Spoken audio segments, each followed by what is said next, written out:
Bugün səhər Ermənistan silahlı qüvvələri bir neçə istiqamətdən, müxtəlif növ silahlardan, o cümlədən ağır artilleriyadan istifadə edərək bizim yaşayış məntəqələrimizi, eyni zamanda hərbi mövqelərimizi atəşə tutmuşdur.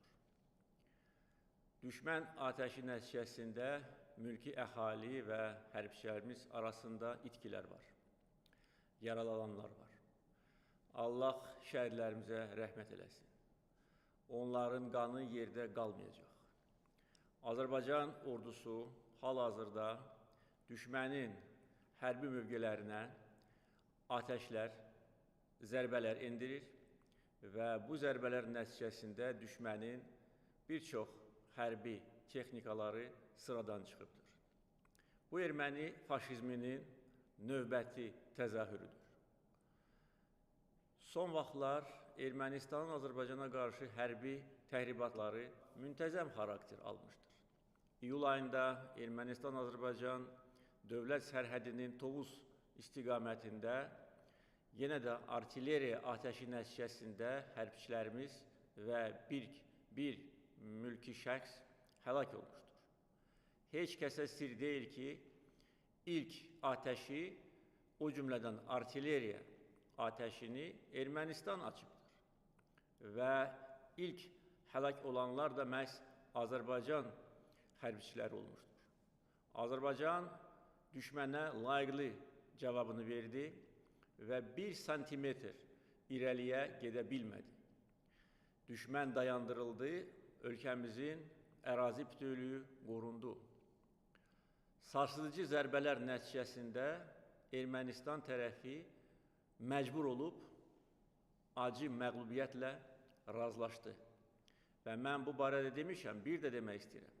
Əgər bizim istəyimiz olsaydı, biz Ermənistan ərazisinə hərbi döyüşləri keçirə bilərdik.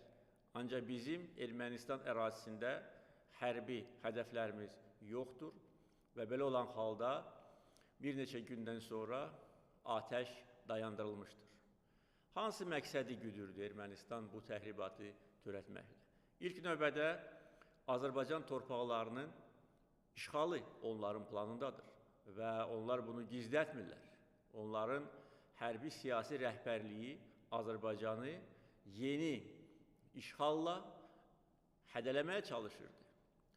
Yeni ərazilər uğrunda yeni işğal siyasəti budur. Bugün Ermənistan hərbi siyasi rəhbərliyinin siyasəti.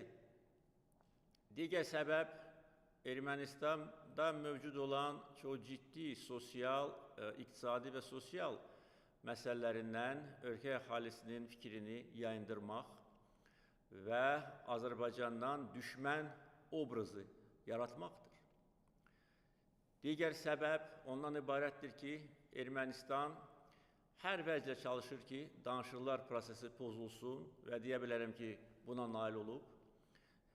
Məhz Ermənistanın riyakar və qeyri-konstruktiv və yalançı siyasəti nəticəsində hal-hazırda faktiki olaraq danışıqlar dayanıbdır. Və növbəti təhribatın törədilməsi məhz bu məqsədləri güdür və bu məqsədlər onlar üçün əsas məqsədlərdir.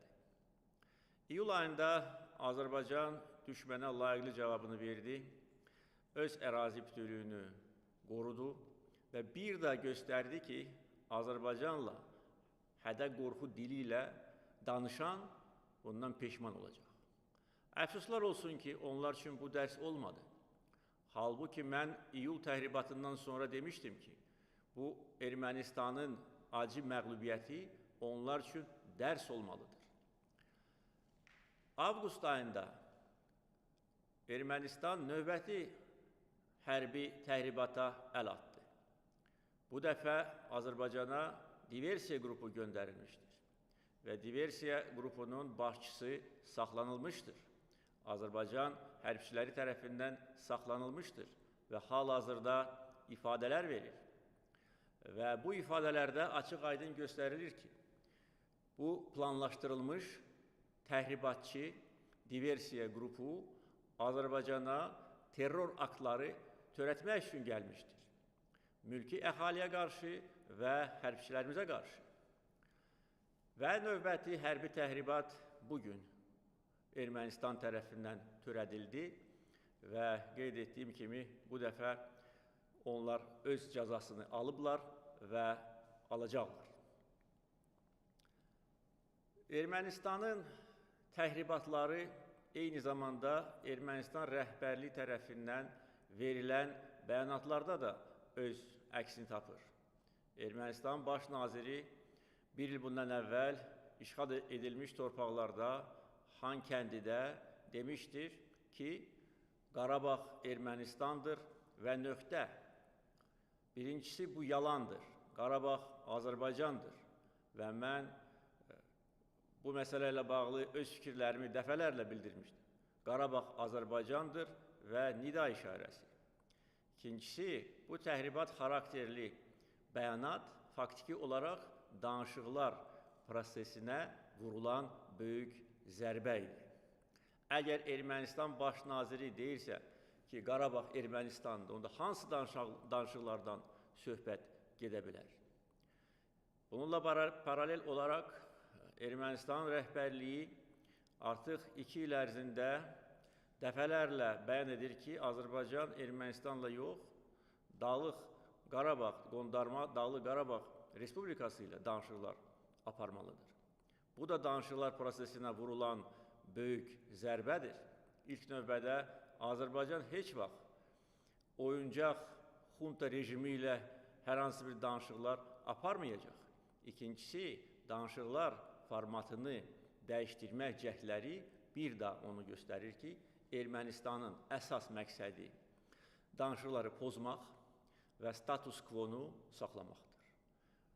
Halbuki, ATƏT-in Minsk qrupunun həmsədr ölkələrinin dövlət başçıları dəfələrlə bəyan etmişlər ki, status quo qəbul edilməzdir.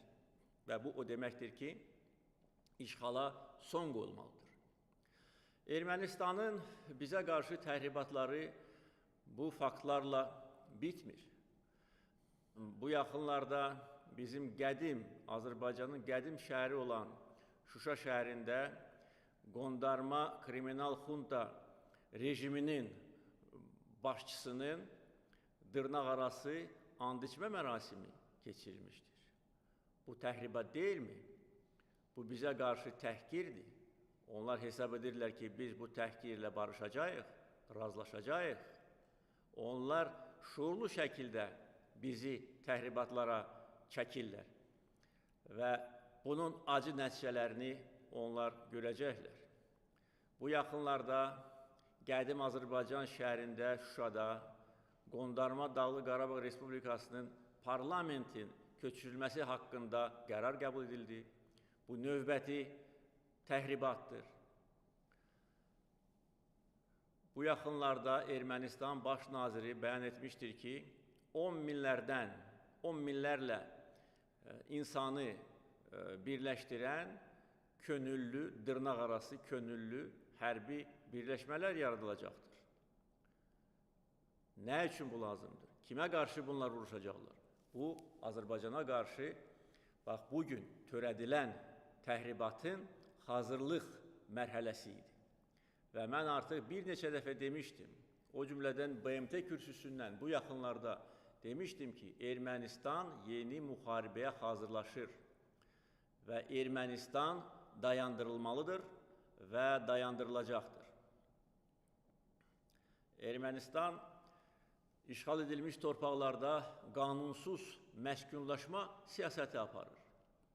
Və bu yaxınlarda Livan ermənilərdən ibarət bir neçə ailə Dağlıq Qarabağa, o cümlədən Azərbaycanın qədim şəhəri olan Şuşaya yerləşdirildi. Bu hərbi cinayətdir. Bu Ceneva konvensiyasına tamamilə ziddir. Və bu cinayətə görə Ermənistan cavab verəcəkdir. Və bu bizə qarşı növbəti təhribatdır. İşğal edilmiş torpaqlarda məskunlaşma aparmaq cinayət hesab olunur. Və bu siyasət Ermənistan tərəfindən uzun illər ərzində aparılır.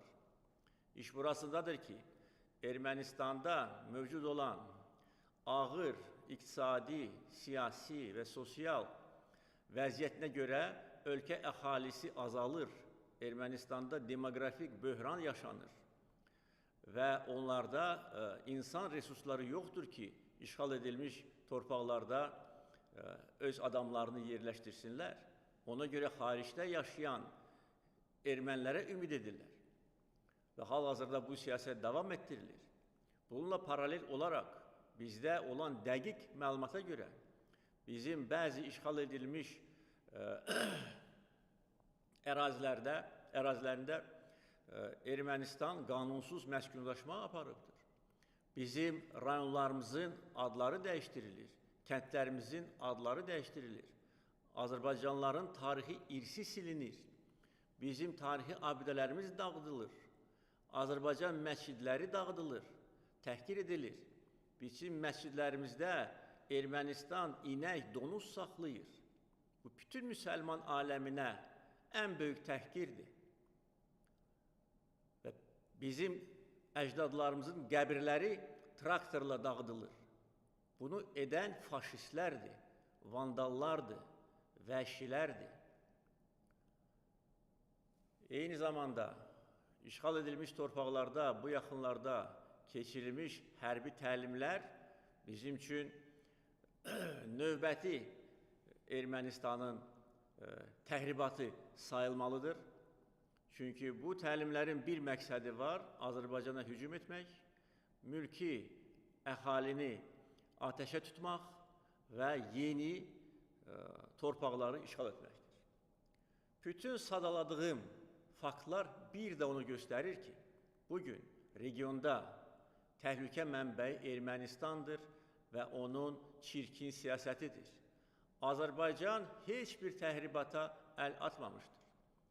Azərbaycan sadəcə olaraq öz maraqlarını müdafiə edir, öz mövqeyini dəstəkləyir və öz siyasətini anlı açıq aparır. Biz dəfələrlə bəyan etmişik ki, Dağlıq Qarabağ əzəli tarixi Azərbaycan torpağıdır və bu həqiqətdir. Ermənistan baş naziri deyəndə Qarabağ Ermənistandır, bu yalandır. Mən deyəndə ki, Qarabağ Azərbaycandır, bu həqiqətdir. Bütün dünya Dağlıq Qarabağı Azərbaycanın ayrılmaz hissəsi kimi tanıyır. Tarixi ədalət bizim tərəfimizdədir. Çünki bu bizim doğma, dədə-baba torpağımızdır. Beynəlxalq hüquq bizim tərəfimizdədir.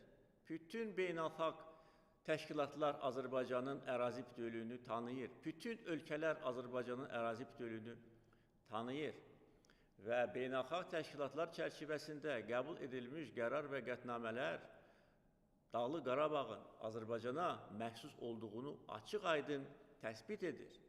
BMT Təhlükəsizlik Şurasının 4 qətnaməsində deyilir ki, erməni silahlı qüvvələri dərhal tam və qeyd-şərtsiz işğal edilmiş torpaqlardan çıxarılmalıdır. 30 ilə yaxındır ki, bu qətnamələr kağız üzərində qalır. 30 ilə yaxındır ki, Minsk qrupu çərçivəsində danışıqlar aparılır və bunun sonunda Ermənistan müntəzəm olaraq hərbi təhribatlar törətməklə danışıqlar prosesini iflic vəziyyətə salıbdır.